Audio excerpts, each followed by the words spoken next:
Bienvenue dans notre exploration des prédateurs les plus dangereux du pôle Nord. Ici, dans cette immensité blanche et silencieuse, la vie s'accroche avec une ténacité remarquable. Les créatures qui règnent sur ces terres et ces mers gelées sont le fruit d'une évolution millénaire. Préparez-vous à découvrir les créatures les plus redoutables de cette région glaciale. Nous allons observer leur stratégie de chasse sophistiquée et comprendre les défis auxquels ils sont confrontés. Ensemble, nous lèverons le voile sur les secrets de ces chasseurs d'exception. L'ours polaire incarne la puissance et la majesté de l'Arctique. C'est le plus grand prédateur terrestre de cette région, un colosse parfaitement adapté à un environnement extrême.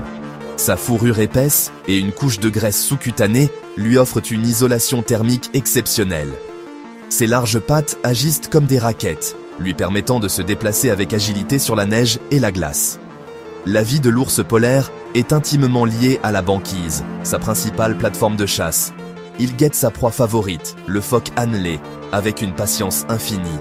Sa technique est redoutable, une détection olfactive sur des kilomètres, une approche furtive et une attaque fulgurante.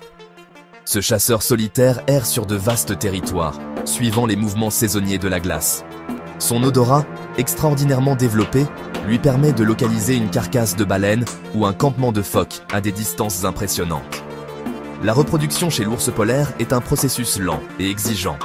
Les femelles donnent généralement naissance à 1 ou 2 oursons dans une tanière creusée dans la neige. Ces jeunes, vulnérables et entièrement dépendants, resteront avec leur mère pendant environ 2 ans. La puissance physique de l'ours polaire est légendaire. Un mâle adulte peut peser jusqu'à 700 kg et mesurer plus de 3 mètres de long. Malgré sa position au sommet de la chaîne alimentaire arctique, l'ours polaire est aujourd'hui confronté à une menace existentielle, le changement climatique. La fonte accélérée de la banquise réduit son accès aux phoques et l'oblige à parcourir de plus longues distances. L'intelligence et la capacité d'adaptation de l'ours polaire sont souvent sous-estimées. La rencontre avec un ours polaire dans son habitat naturel est une expérience inoubliable. Sa survie dépend de notre capacité à comprendre et à atténuer les impacts de nos activités sur les régions polaires.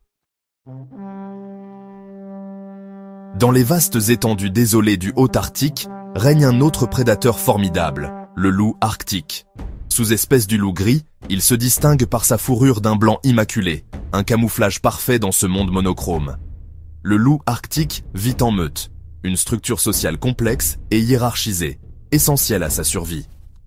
Une meute typique compte généralement entre 5 et 10 individus, souvent une famille composée d'un couple reproducteur alpha et de leurs descendants. Ensemble, ils peuvent s'attaquer à des proies bien plus grosses et plus puissantes qu'un loup solitaire ne pourrait espérer abattre, comme le bœuf musqué ou le caribou. La chasse en meute est une démonstration de coordination et de stratégie. Les loups arctiques peuvent pister leur proie sur des dizaines de kilomètres. Leur régime alimentaire est principalement constitué de bœufs musqués et de caribous. Mais ils ne dédaignent pas les lièvres arctiques, les lemmings et parfois même les oiseaux ou leurs œufs.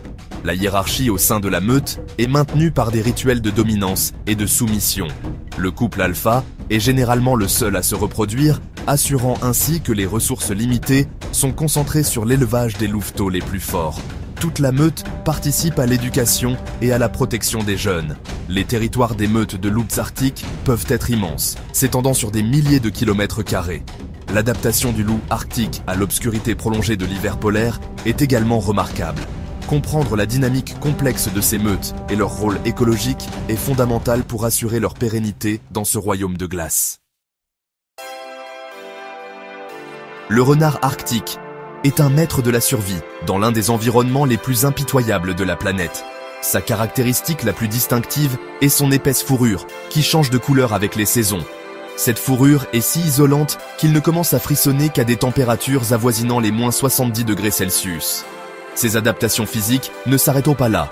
Le renard arctique possède un corps compact, des oreilles courtes et un museau court, minimisant ainsi la surface corporelle exposée au froid. Ses pattes sont recouvertes de fourrure jusqu'au coussinet, lui offrant une protection contre le sol gelé. Le régime alimentaire du renard arctique est varié et opportuniste. Sa proie principale est le lemming, dont les populations fluctuent de manière cyclique. Lorsque les lemmings abondent, les renards prospèrent et leurs effectifs augmentent. Cependant, Lorsque les populations de lemmings s'effondrent, les renards doivent faire preuve d'une grande ingéniosité pour survivre. Une stratégie de chasse fascinante du renard arctique est sa capacité à localiser les lemmings sous une épaisse couche de neige. Le renard arctique est également connu pour suivre les grands prédateurs, en particulier les ours polaires. La reproduction chez le renard arctique est étroitement liée à la disponibilité de la nourriture. Lorsque les lemmings sont abondants, les portées peuvent être exceptionnellement grandes. Les renards creusent des terriers complexes, souvent utilisés sur plusieurs générations. La dispersion des jeunes renards est un moment critique. Le renard arctique existe sous deux morphes de couleurs distincts, le morphe blanc et le morphe bleu. Malgré sa remarquable capacité d'adaptation, le renard arctique est confronté à de nouveaux défis.